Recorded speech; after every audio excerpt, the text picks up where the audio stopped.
Hi folks, and welcome back to the Grumpy Gamer channel. That's it, you guessed it. This is that channel where you get to see this old git talk about modern games. So for today's in-car comments, I just wanted to talk brief. I can't even get my words out this morning. Maybe my tongue got in front of my eye tooth and I couldn't see what I was saying. Anyway, right, I just wanted to talk about my first experiences with the game that came out for the PSVR 2 last week, which was Very Bad Dreams. So this came out originally on the PSVR 1. Apparently there was a lot of sort of issues with it, which I no need to go into because I'll go into the issues with it on the PSVR 2. So yeah, it came out on the PSVR 1. Now the updated version has come out on the PSVR 2. It's called Very Bad Dreams. On the PSVR 1 it was called Bad Dreams. So apparently there's extra content in here as well, and they fixed certain issues. So first impressions then, when I first got into the game, it's very weird, which is great. You know, very sort of cerebral and mind-bending sort of gameplay, really. 1 minute you're in this sort of, I don't know, the only way I can describe it is sort of blood and guts-soaked tunnel that you're going down. And you get out through there, and then a bit later on I find myself in a giant bedroom, like I'm in the movie Honey, I Shrunk the Kids. So yeah, there's a lot of variation so far. I've only played for about an hour, so I can't give you a review of the whole game. I can only give you, like I say, my first impressions. It's definitely creepy. There's some weird little creature near the beginning that sort of walks up to you and then walks backwards in reverse, and yeah, it's all very creepy. So I like that side of it. You know I like horror games. I love my horror games. Yeah, it's creepy, it's a little bit foreboding, and there's some puzzles in there as well that I've had to do so far, some fairly simple-ish puzzles. So far it looks promising. I can say I'm enjoying it so far, but there are a few downsides. And one of those, the first one I'll talk about, is how janky it is. Now, I did hear that it was janky on the PSVR 1, so I was hoping they would have ironed those issues out for the PSVR 2, but no, they haven't ironed them out. For instance, there's a bit where you have to pick up a sort of a framed picture and put it back on the wall. Well, when you grab hold of it, basically your hand goes into like a fist and just gets stuck halfway through the picture while you're holding it. So it's not, your hand doesn't seem like you're actually holding it. So, you know, to me, when I see jank like that, that to me just says that either the game's rushed, or they just didn't put enough love into it, or it's lazy. I mean, I'm not a developer. I have no clue what goes into making a game, so I can't come at it from that angle. But as a user, it just says, yeah, bit lazy, lack of love for the game, just wanted to rush it out perhaps. So yeah, they could have fixed that. I mean, another janky bit, you've got a backpack, a bit, not much, a bit like the backpack from Walking Dead Saints and Sinners. You take your backpack off your back and you can put your torch on there, and when you put your torch on there, it sort of shrinks down and sticks to the outside of the backpack. There is a space for one of those glow lights that you have to snap, but you can see where it's got to go, but I couldn't get it to stick. It would just fall on the floor. So that bit didn't work.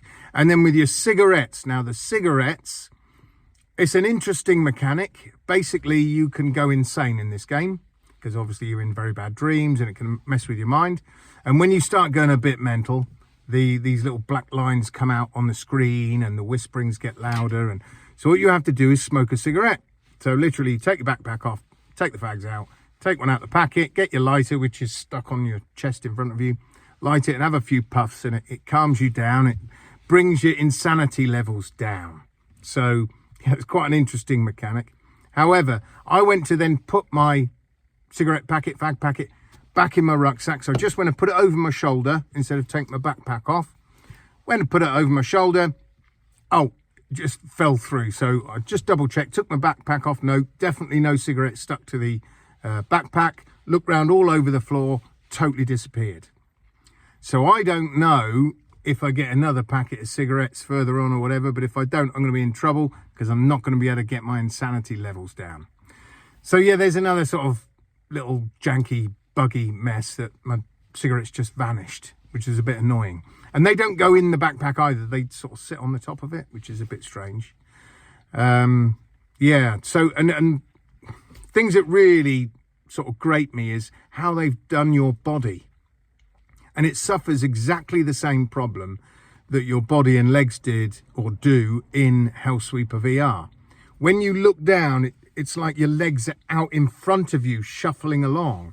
It looks like you sort of pooed your pants and trying to hold everything in and get to the toilet quick. So I don't know why they've done it like that. It just looks odd when you look down and see your legs way out in front of you. Yeah, like I said, it's exactly the same as on Hellsweeper. So I don't know why they don't fix that, both these devs, because it looks silly. So those are the main sort of issues I've got with the game so far. It's not, none of them are game breaking, but it could have been made better, especially as they'd had more time and they were bringing it out on the PSVR 2. Graphically wise, yeah, it's quite nice. It's not really that blurry at all. It's not bad. It's not the sharpest image you're going to get. Sound design, I really like the sound design. Like I say, you get loads of whispering voices in your ears, so it's pretty creepy. And the puzzles, like I say, are fairly sort of straightforwards and no real issues with them. So overall, so far, yeah, I'm enjoying it. But is it worth your cash or is it trash? That's a difficult one to answer. I would say if you're the kind of person that likes your games to run totally smoothly and, yeah, be really well polished, I probably wouldn't pick this game up. If you're happy to suffer with a little bit of jankiness because you're just enjoying the whole spooky experience, I'd say go for it. And it's only 20 quid. So it's not really going to break the bank. I'm not sure how long the campaign is. I don't reckon it's going to be a very long campaign, but I might be wrong. I'm sure I've seen somewhere maybe it's 4 or 5 hours maybe in length. But if it's a good spooky experience, then I'm happy with that. What I will do is once I've finished it, I will put up a full review video so you can see that. But so I can and can't really recommend this game. I would say, yeah, if you're into your horror games, you don't mind a bit of jank, go for it. If, you know, a well-polished game is more your thing, then yeah, hold off. But I can't see them fixing those issues because apparently they were supposed to have fixed them from when it was on the PSVR 1. So anyway, I'm going to be putting up my first video that I did over the weekend while playing this game. I'm going to be putting that up on my streaming channel, Grampy VR Streams. That'll go up later on this afternoon. So if you want to check that out, have a look. You can see the jankiness to it and the way it all works before you buy it. Then please feel free to do so. So until next time, folks, I'm going to see you guys on the other side. Adios.